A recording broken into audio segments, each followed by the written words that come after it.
Bonjour.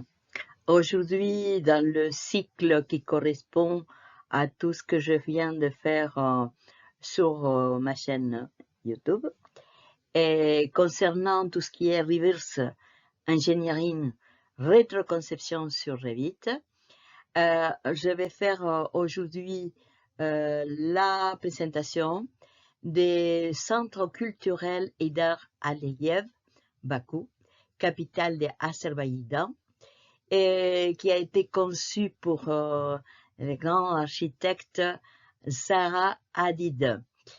Voilà, bon, moi je fais un cycle de formation justement et que je propose spécifiquement dans le cadre de la rétroconception des œuvres de référence. Et bon, je l'explique toujours, j'ai fait ça parce que je crois, disons, avec l'aspect académique de l'enseignement, je crois que cet aspect de rétroconception, ça permet à l'élève justement de déconstruire des œuvres et faire l'effort de reproduire après dans l'architecture paramétrique l'essentiel de l'œuvre. Et je crois que justement, ça permet d'éviter des dévoiements, ça permet d'éviter de considérer que l'architecture, c'est une séquence d'images, des optimisations, comme aujourd'hui parfois certains néophytes qui ne connaissent pas les métiers, ils vont faire croire aux gens. Donc c'est pour ça que j'insiste sur ce type de formation, parce que je crois que c'est la base pour garantir une architecture de qualité.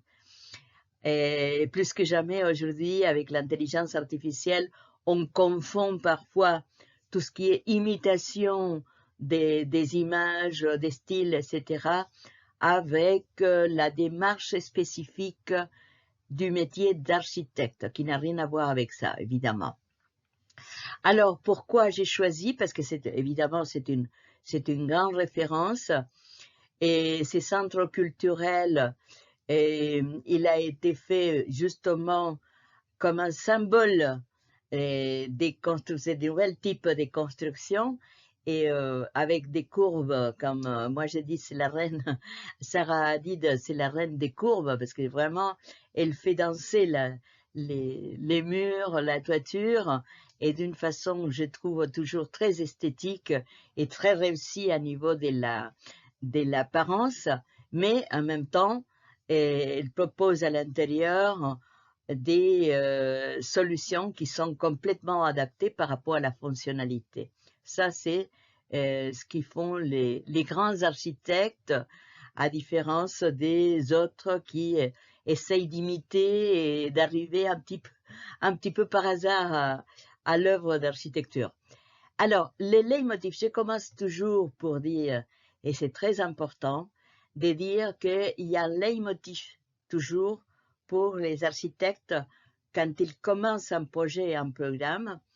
Et ici, la conception s'appuie sur une géométrie ondulée et un mouvement où surface, mur, toit et sol se fondent en un seul geste architectural. Je crois que ça, c'est la base de son architecture en plus, parce que ça, c'est un exemple, mais vous pouvez constater dans tous les exemples, j'ai fait d'autres œuvres de Zaha Hadid, il y a toujours cette espèce de sculpture globale où l'espace intérieur et extérieur, il participe, mais dans la globalité.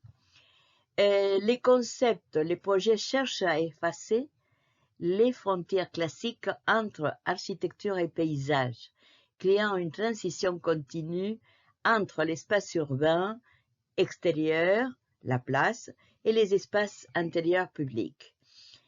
Et la relation intérieure-extérieure, elle est très très omniprésente dans ces œuvres, parce que justement cette continuité, comme on peut regarder dans les images à droite, et il y a deux images en haut que c'est des images de la vraie du centre culturel déjà réalisé, et il y a en bas la perspective, le rendu que j'ai fait sur Twinmotion après avoir réalisé la globalité sur Revit pour reconstruire cette œuvre.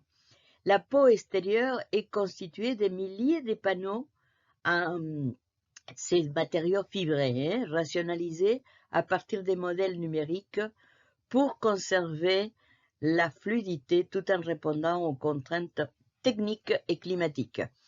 Justement, c'est-à-dire que les jeux des formes, j'insiste toujours, pour les architectes, on a besoin d'une continuité, ce qu'on appelle chez Autodesk design and make, c'est-à-dire on a besoin d'une fluidité quand on conçoit le bâtiment, qu'il y ait une continuité entre l'apparence, les structures et la fluidité des espaces à l'intérieur, qui répondent évidemment au programme, hein, sinon ça n'a pas de sens. Donc, là,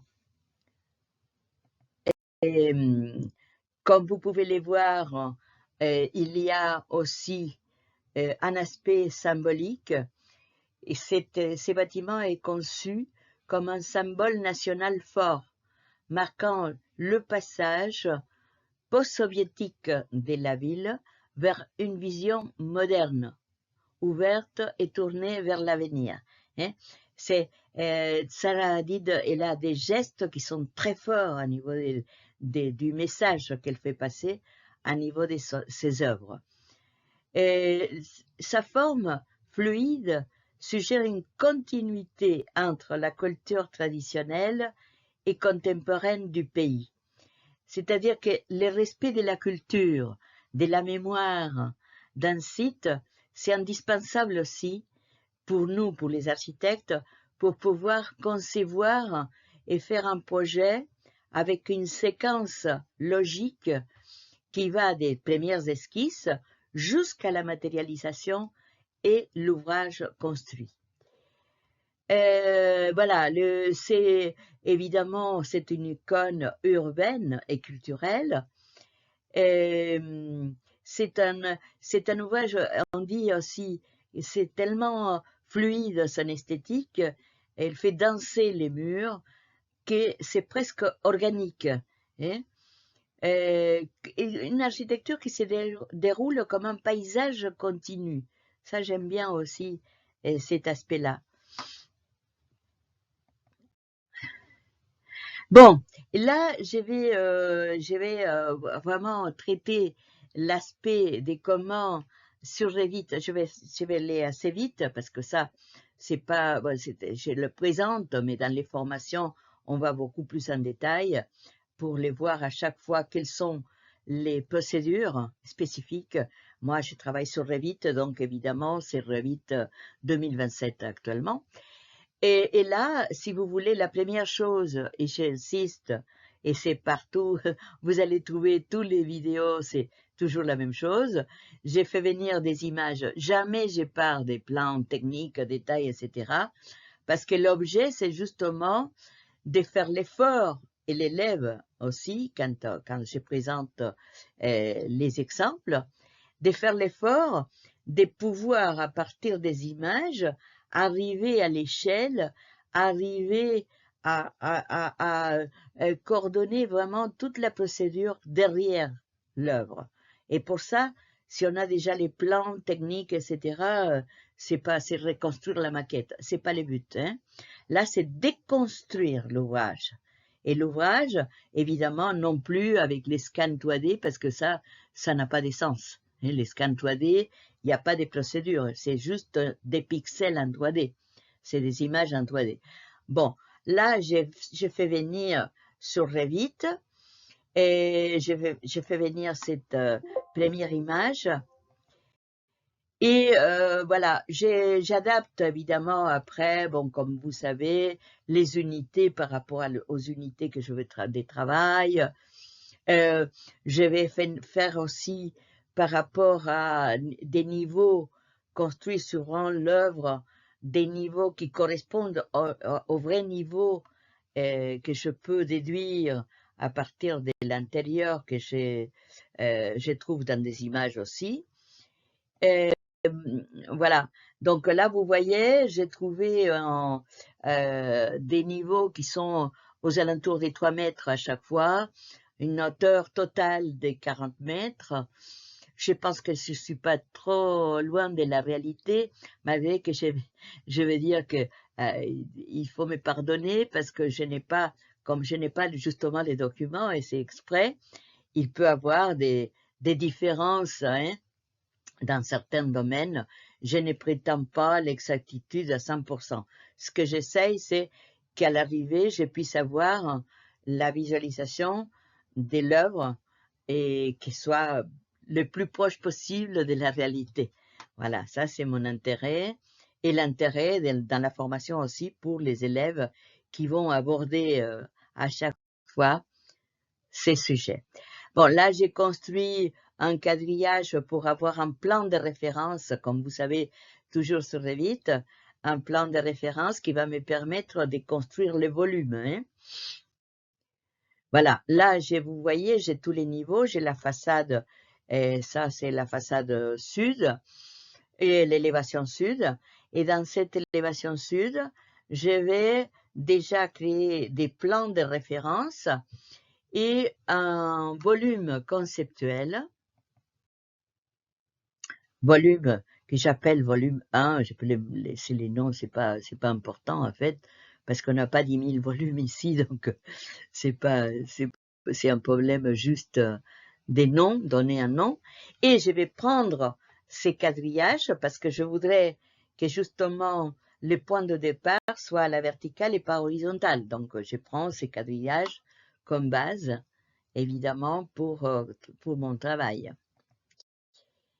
Voilà, ça c'est les noms, c'est quadrillage façade. Et une fois que je suis sur ces quadrillages, je vais créer quoi? Dans ces volumes, je vais commencer par créer, vous voyez, reproduire, quand vous les voyez ici dans la représentation sur Revit, un spline avec des points, et je m'approche au plus proche, au plus proche de la courbe réelle qui détermine l'ondulation de la façade. C'est avec des points, des splines, que je détermine ça. Et évidemment, quand vous avez plus de points, vous avez plus l'exactitude par rapport à ce que vous avez comme référence. Et après, qu'est-ce que je fais? Je vais créer une forme remplie, une forme insolide.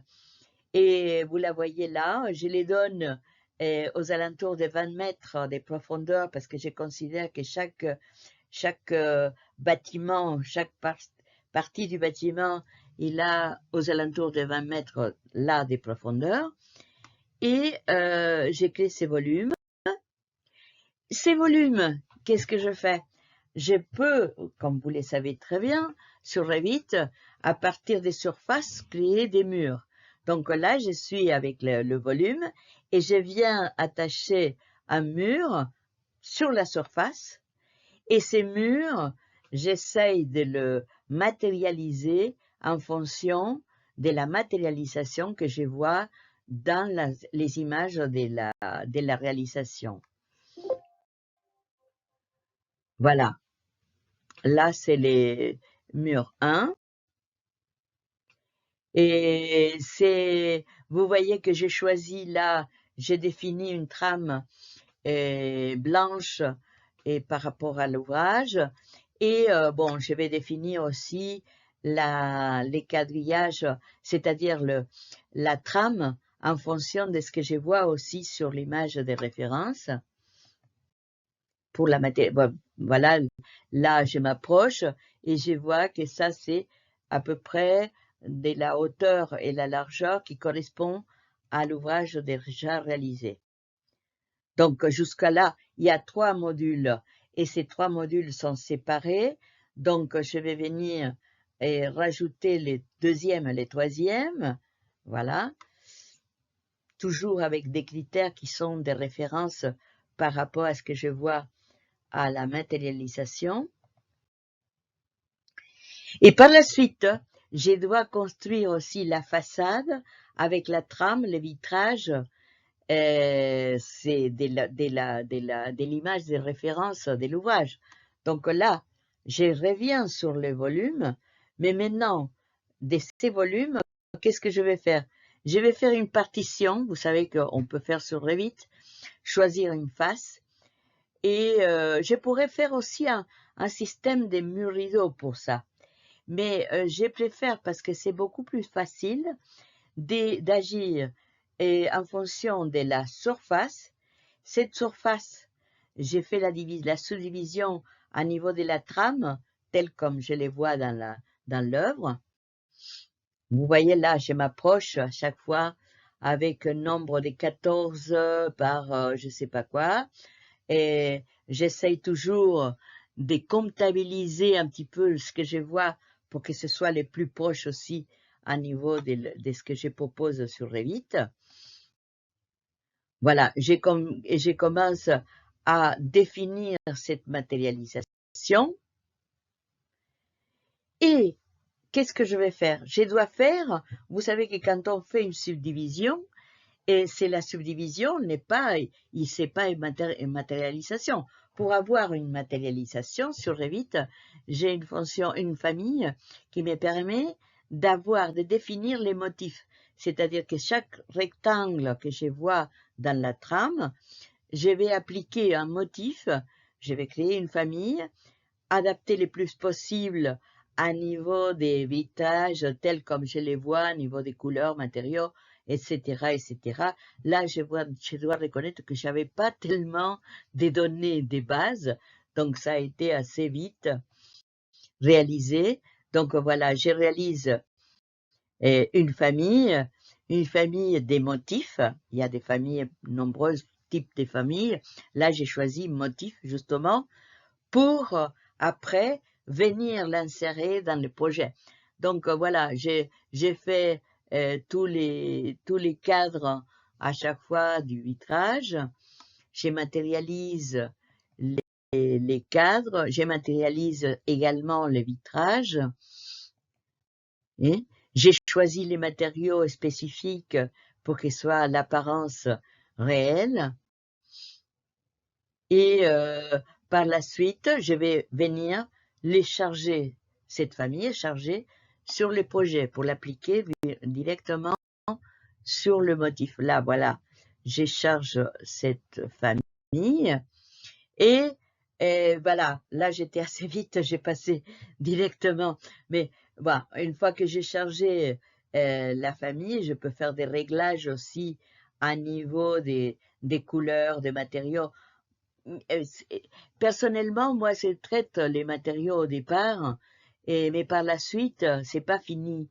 Parce que quand on voit l'apparence réelle il y a toujours des teintes, par exemple, par rapport au vitrage et des textures aussi, parfois, certains matériaux, qu'on ne peut pas les obtenir d'un seul coup. C'est pour ça que c'est très important de venir très vite faire des rendus, parce que les rendus vont me permettre parfois de revenir en arrière et de refaire un petit peu l'histoire des familles à niveau de ces matériaux que je vais appliquer. Alors là, vous voyez, c'est un rendu primaire. Par la suite, bon, évidemment, là, je n'ai pas été à l'espace intérieur, parce que je n'avais pas de données. Donc, c'est surtout ce qui m'intéressait, c'est l'esprit de l'architecture des Saadites, traduite avec une architecture paramétrique gérée sur les logiciels Revit. C'est pour ça que là, j'ai fait un rendu au départ sur Revit. Bon, j'ai créé, il y a une innovation dans mon côté parce que je voulais avoir des transparences, etc. J'ai innové et j'ai créé une situation pour donner plus de vie à ces rendus, malgré que c'est une interprétation libre en fait. Par contre, là où je respecte énormément, c'est dans les critères global de la construction de la forme et la matérialisation. parce que c'est là que se joue la déconstruction et l'apprentissage. Hein. C'est pour ça que j'insiste sur ces points-là. Bon, là c'est la même chose, la nuit, voilà. Bon, voilà, là c'est une grande échelle, les premiers rendus que j'ai réalisés, jour, nuit.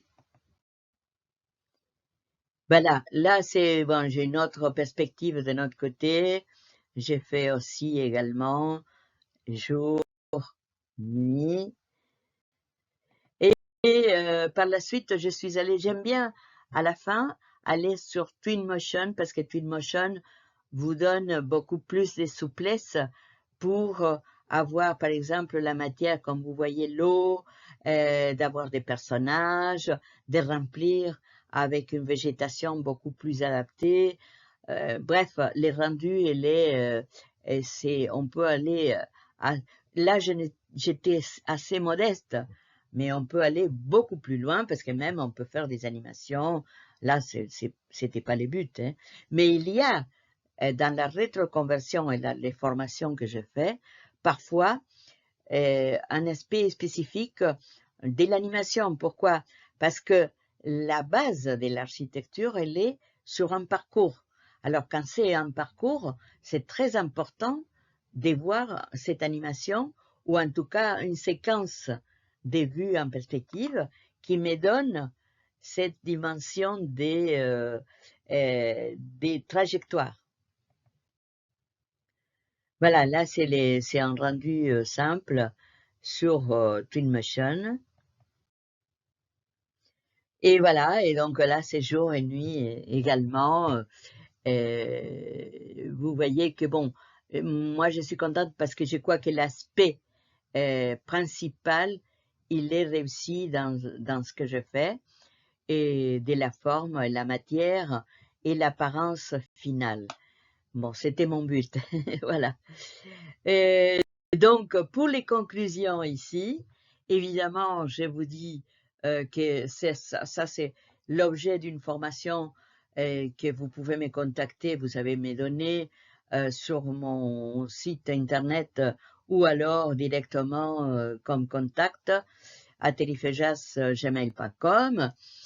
Et également, j'insiste, si vous voulez me poser des questions, c'est pas juste la formation.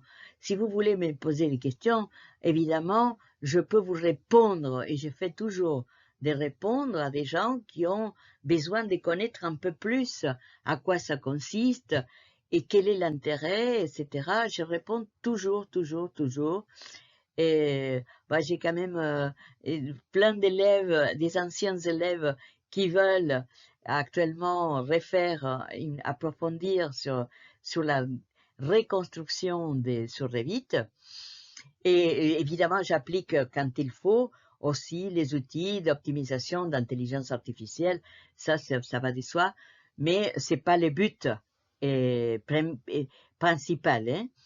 Et donc, à partir de cet exemple, j'ai reproduit alors quelles sont les procédures: insertion de l'image, réalisation de la mise à échelle sur Revit, la création du volume, la reproduction des courbes en fonction de la courbe que je vois de référence, création de la forme volumique, subdivision de la face pour créer une trame spécifique, création par famille du motif appliqué, et insertion sur les projets avec la définition des matériaux. Bon, ça c'est la mise en scène avec des éclairages, évidemment. Il y a un aspect aussi très important. Je considère toujours que dans l'architecture, et de voir jour et nuit et voir les éclairages, c'est indispensable. Parce que on peut changer vraiment avec les éclairages l'apparence de l'architecture, juste avec les éclairages, hein. Et c'est-à-dire que c'est pour ça que à la fin, je vais venir rajouter des éclairages pour aussi m'approcher à cet aspect des lumières spécifiques par rapport à ces projets en particulier. Et je traite sur Twinmotion, je traite aussi parfois sur Inkscape, j'ai d'autres outils AI comme Cléa, etc.